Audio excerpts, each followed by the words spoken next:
On 1st and 10 is Norris Weese in relief of Craig Morton. Comes with the screen pass. This is Otis Armstrong.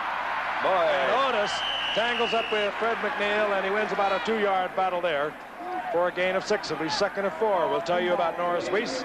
Rams picked him in 1974. He went to the WFL, played in Hawaii, 74, 75. Came to Denver as a free agent in 76. 2 years, he's had 67 attempts, 35 completions. He basically is a fine athlete. He'll do a lot of running around on you, and he runs well. He was their leading ground carrier in preseason, I think, Frank. Option. Here's Keyword. Line of scrimmage, that's it. They definitely have a different style of offense with the Norris Weese than they do Craig. But Craig, you can see the plays that they've run, the first 2 plays they've run. Ordinarily, you wouldn't expect Craig to do it. 3rd down and 4. 3 field goals.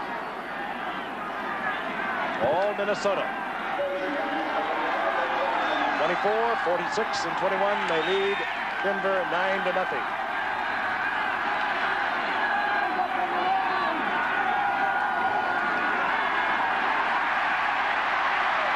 Fire over the middle. Man is open. And it's Haven Moses. And Moses has the first down at the 44-yard line. Weese put it on a string. Yeah, as we said earlier, Weese has the capacity to fire up a team. Looks like he's throwing a dart here. Look at this. Zip, he says. Right in there. Right on the knot. That was nice. He gives you movement. He's unafraid. Look at him again. Nice little step right back up in that pocket. And zing. And credit to Haven Moses. He found the open spot. There's the 1 shot allowed against him. Hangs in there. He didn't go too far too quickly. 1st and 10 at the 44 for Denver. Otis Armstrong. And Armstrong over midfield. He'll get 8 out of it. Close to the 48-yard line of Minnesota. Opening them up. Bill Wise and Tom Hannon. Sorry, Frank. Opening them up with the pass. He turns to the run. Clever little quarterback. All right, come on. Let's get something. Get something. Norris Weese is the quarterback. Armstrong pairing the setbacks. Moses in motion. Oh, they've got 2 men on 1. There's a guy wide open by himself. I promise you, there's nobody close to Haven Moses. Weese gets off a pass to Riley Odoms, and that's what Norris Weese can do for you. You're right. That's what I meant by firing up a football team. That's what I meant by having movement. First it was Page who had him by the jersey, slipped away. Look at this. There's Page, 88. Now he runs right. Then he scampers left, cutting back in the mess, and with arms around him, he finds Odoms. That's nice. 3 for 3 for Weese. Denver has a first down at the 37-yard line of Minnesota. And I want to show you, Riley just came out. He was really not in the pattern. It was developed over the other side. You see him when he sees his quarterback trying to react to it. Down the open spot, and there it was. I think there was a defensive mix-up that time before, because they left the guy wide open. Haven Moses. Weese, Bonnie Perrin. And Perrin pecks around until he finds an opening, picks up 4 yards. It'll be 2nd down and 6. Stopped by Matt Blair.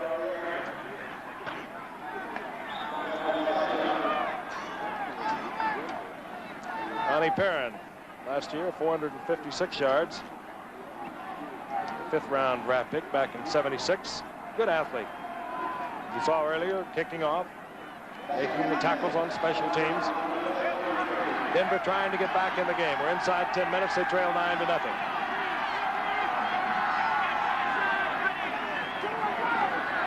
Big draw, Weese, and a peck of trouble. Oh, bounced it. It's out of it. Incomplete. Tough to do, but you got to be able to do it. You've got to be able to throw that ball. He had Dalvin, too, wide open. Yes, he did. He gives excitement, though. Really does. Eller was giving some excitement to the officials. He felt he had been held that time. Eller's playing quite a game. He didn't play at all last week against New Orleans. We used to always try to go inside Eller, around Marshall, and right at Page. How did it work? Not too well. Actually, it didn't work too badly. Rick Upchurch, the speedster, top of your screen. Weese hits Upchurch. Look out. There's your guy. There's your guy. Rick Upchurch down to the 21-yard line. Oh, he's fun. That's the guy who's a game breaker. And that's what Denver needs in its backfield. Perrin's a good athlete, so is Armstrong. Look at Upchurch again. Little 5-yard out, a little bit high. There's a good move. See how far Nate Wright played off him, respecting that speed? He squirms and wriggles, and he's a great player. Wriggles? Wriggles. I wish that I could shimmy like my sister Kate. Wriggles. First and 10 Denver. They're battling to get back into it. Philly 9-0. Otis Armstrong. Armstrong finds an opening and goes down inside the 15. This team has come alive with that block punt. Given the opportunity, this is the best sustained offensive drive they've had tonight, and they've gotten the movement from little Norris Weese. Seems odd when you say a man 6'1", he's little. I guess it's all relative. Stand next to him and tell me he's 6'1", Frank. Well, if he wants to be 6'1", fine with me. Gain of 8 by Armstrong. Second down, long 2. Oh, look at Seaman. Here comes again, Armstrong. Oh, look at that foul. Out of sight. And Otis is running. He's capable of running tonight. Seaman had him for maybe even a loss. Had a shot at him. Couldn't hold on. And Fred McNeil came over, and he actually didn't get a good shot at him either. Let's check Seaman from the middle. Reads the play pretty well all the way. Comes out. There's his shot. Slid off the top. We've seen that 2 or 3 times. Hit him high. Came on in, and that was Tom Hannon. First down and goal. Ball inside the 9-yard line. Otis Armstrong. Oh, Armstrong all the way down close to the 1-yard line. And Denver has put it together, but they put it together too late. Clock ticking away inside 8 minutes. Approaching 7. Let's look again. They got a good block on Page. You see that Armstrong makes a heck of a move coming back to the inside. They hit that open spot. That line was slightly overshifted to the right side, protecting against Denver coming to the right. Armstrong made a cut back into the middle. Second and goal.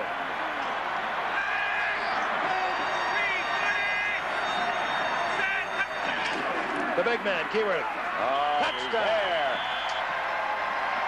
Denver gets rid of the goose egg on the scoreboard. Set to punt for Minnesota. Oh, an all-out rush. Means Rick Upchurch will be doing it on his own. Well, he's doing it. Oh, he's doing it. Look at that man go. Rick Upchurch to the 43-yard line. And they've got time. 1:52. Steve Craig made the stop. You know, he's a little man. He only weighs 170 pounds. But he runs like a 220-pounder with that great speed. So Denver is in good field position. They trail by 3. They have a first and 10 at Minnesota's 43-yard line. We'll be right back. It's been a night of turnovers here in Bloomington, Minnesota, and we come down to 1:52 remaining on the clock. That's the story. Minnesota leading Denver 9-6. Denver has the offensive momentum at the moment. They have a first and 10 at Minnesota's 43-yard line. Illegal chuck. Defense, number 43, first down.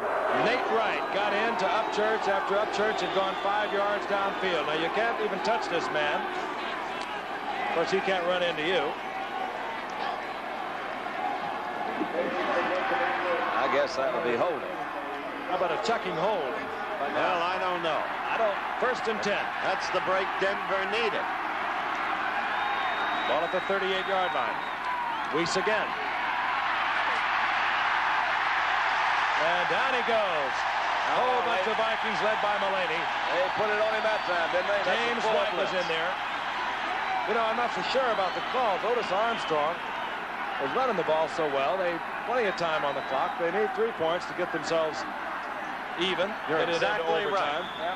He's throwing the ball every play. What you can't do, because they've got 3 timeouts left, is panic and fall prey to the pass on every play. Second down now and 14. The ball at the 41-yard line. Moses out to the right. The setbacks are Otis Armstrong, 24, Keyworth, 32. has to go to the air this time. Goes to the tight end. That's Egloff. That's it. He's got the first down. And they are there. I said 3 timeouts. Correction, they've got 2 timeouts, but they are there. They've got position now for Turner.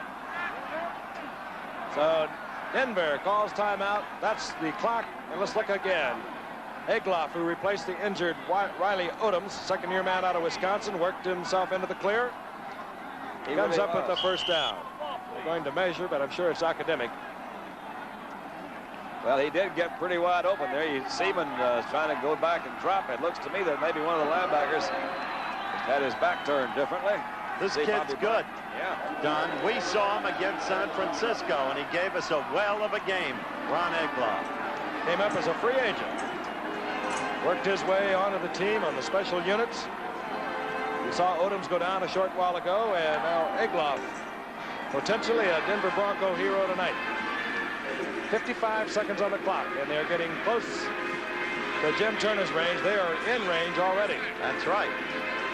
You know, maybe we've overemphasized Turner as a shorter but accurate kicker, because once he did kick one 53 yards. However, Jim's been around a lot of years. He was unerring with the Jets Super Bowl team in the days when he was wearing those high shoes. Now he's turned to the low white shoes. Says it hasn't affected his kicking at all. Actually, at his age, makes his foot feel more limber, lighter. It'll be interesting to see how they play this. Denver has 1 timeout. They have 55 seconds on the clock.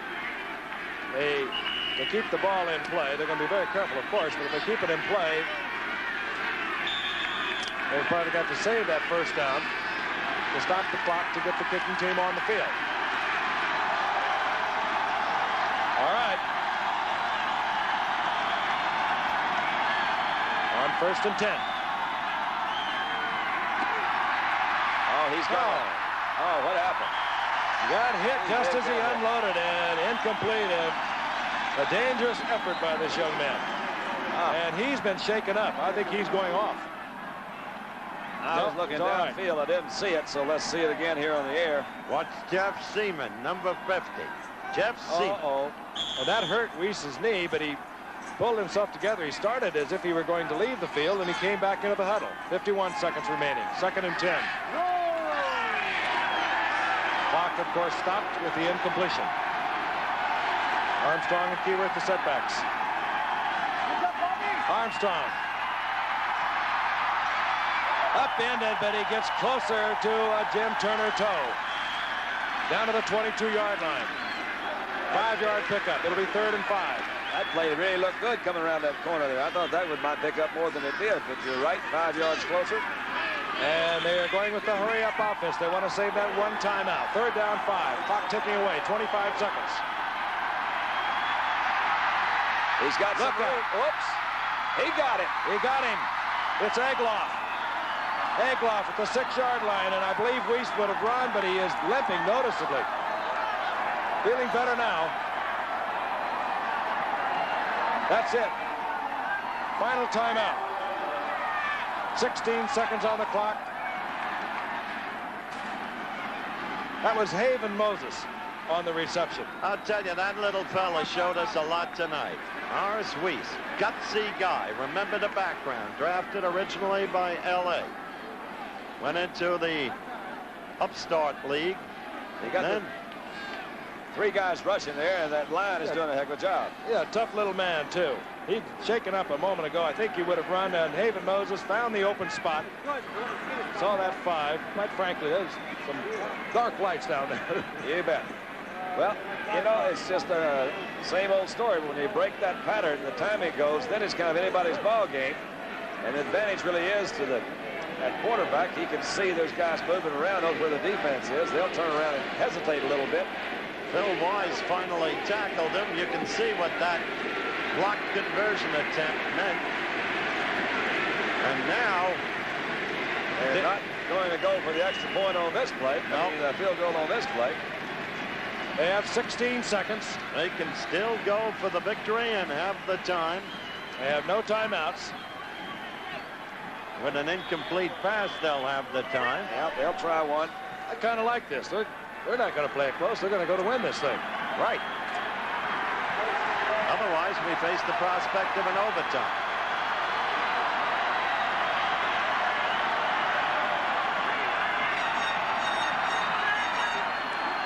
First and goal.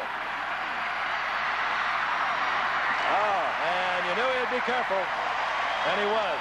Had a man there, but he was making absolutely sure that there would be no pickoff. Fiery competitor, isn't he? Yeah, he really is. I think they're going to try it again, maybe. I saw Turner head out toward the field, to the playing field, and they called him back.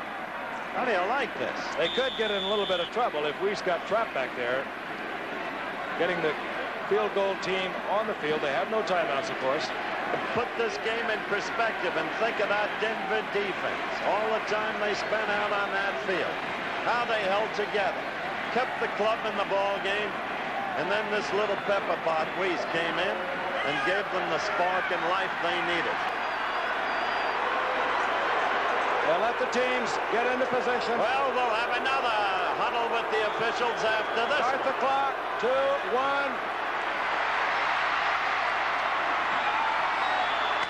It's good. It's tied up. It's the officials' judgment as to when they get rid of the pile-up, get the teams back on side. It is incumbent upon the defense to get back on sides. I don't know what that happened. I would like to get into that. Boy, and you have some unhappy Chuck Foreman is enraged. Bud Grant's enraged. Matt Blair's enraged. Fred McNeil is enraged. And from where we stand up here in the broadcast booth and Alan Page, you can understand it. At this moment. Yeah, he's there. Once again, the final score, Minnesota 12, Denver 9. Be sure to join us this Friday night for live coverage of an exciting World Championship boxing tripleheader from the Superdome in New Orleans, Louisiana. Feature will be, of course, Muhammad Ali in his attempt for a record third heavyweight crown against the man who took that title away, Leon Spinks.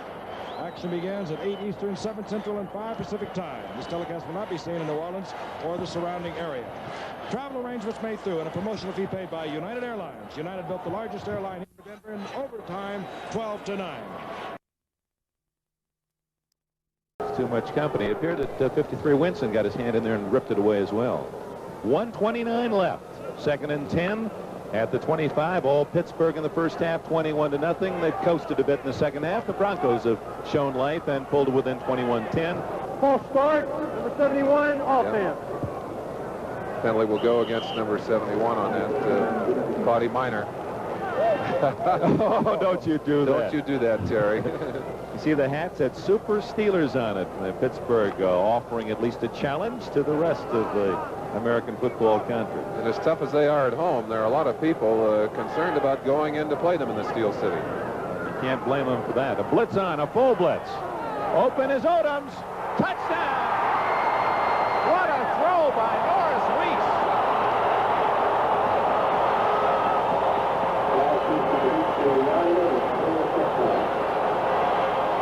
Under a full blitz, Weese able to unload that pass and lead Odoms perfectly. It didn't look like there was any way he could get that pass off. Tremendous pressure on him. He's hit just at the last second, releases the ball. Beautifully thrown, and of course an excellent catch at the other end by Riley Odoms. Spikes it going away.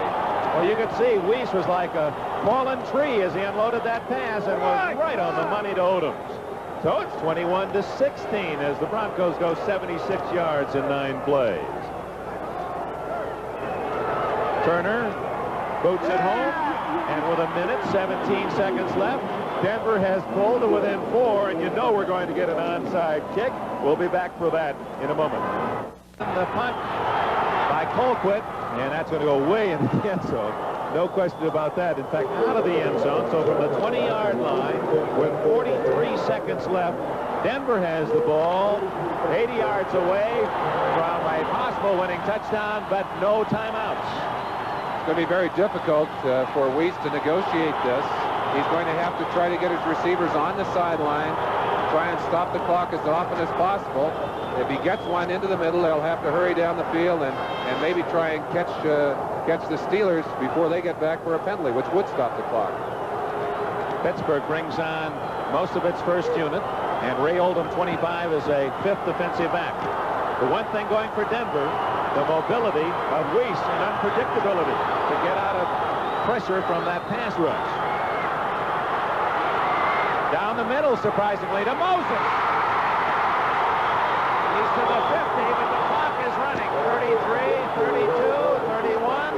Denver hurrying to the line of scrimmage. They're going to try and snap it here. Oh, hurry. 24 seconds, 23, 22 from the 50. Weese throws it away to stop the clock. 16 seconds left.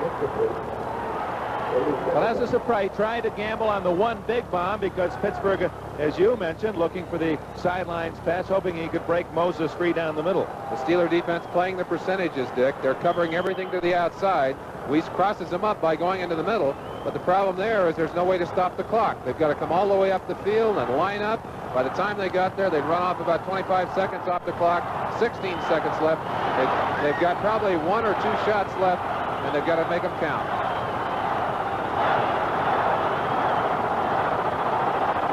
Pittsburgh 21, Denver 17. Weese a big second half. Going for it all. Rick Upchurch.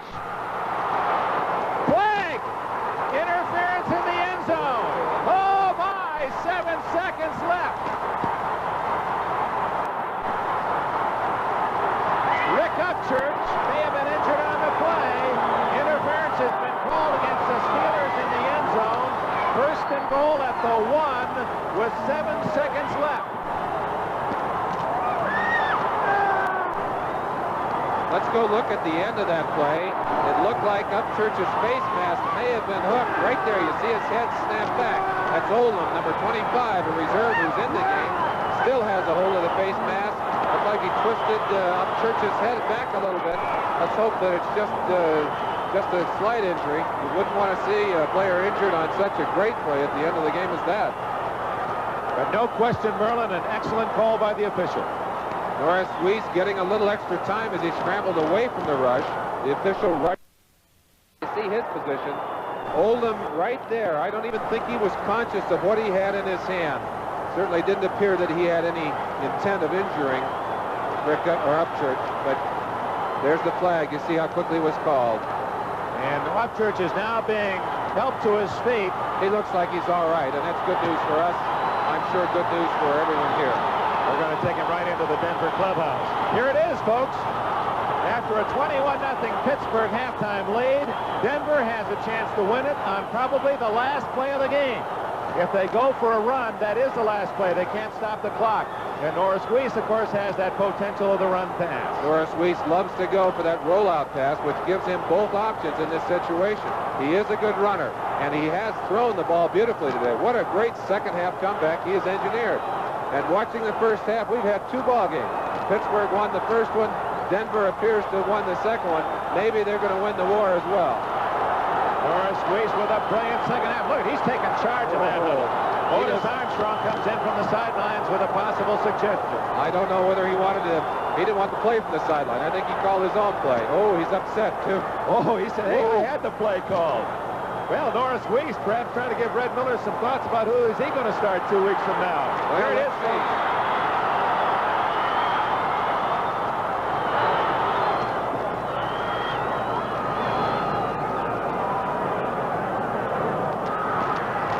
Did he make it? No, the steel curtain on the final play of the game, and there's the last second, has stopped Denver, and Norris Weese will have a talk, I'm sure, with his head coach. He wanted to go for it. Look at it. Weese takes his helmet off. He wanted to throw it to the turf. It was not the play he would have called. Pittsburgh stops Denver on the goal line, and the Steelers beat the Broncos 21-17 in a great way to finish the regular season.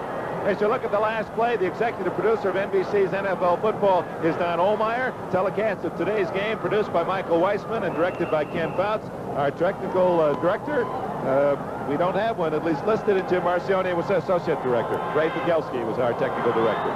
There's the final play. That's how close he came to that end zone. The ball resting virtually on the goal line, but not across it. Pittsburgh goes away with the victory. But what a great comeback by the Broncos anyway. That's right. Even in defeat, Denver seems well charged for the upcoming playoffs, and we've enjoyed bringing it to you. Final score is 21-17, and we'll be back with NFL Report.